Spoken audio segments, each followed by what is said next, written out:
Tapos na yung slab, bubuhusan na lang ngayon. Ayan ang placing boom, nakatutok na.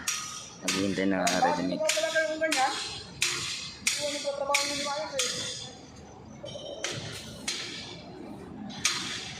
Katatapos na, kami pa rin ang bubuhos.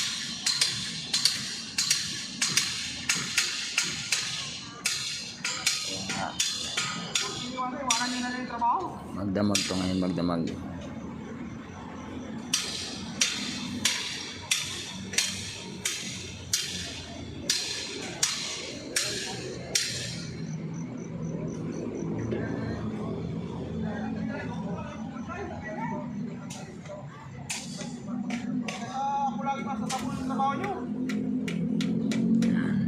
Waiting for concreting, katatapos lang ng slab.